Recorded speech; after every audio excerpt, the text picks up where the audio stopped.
నమస్తే,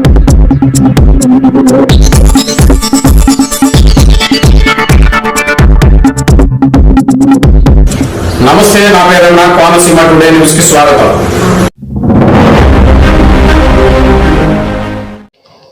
ఏలూరు జిల్లా భీమడోలు మండలం పోలసానపల్లి వద్ద జాతీయ రహదారిపై కారులో పెను ప్రమాదం తప్పింది.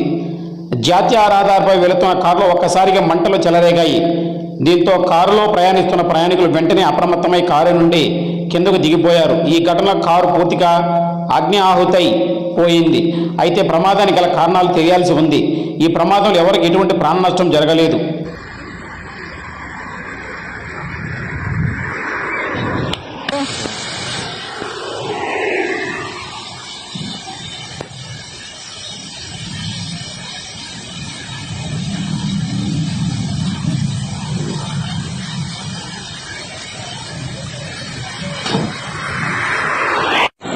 కారే బ్లాస్ట్ అయిపోయింది.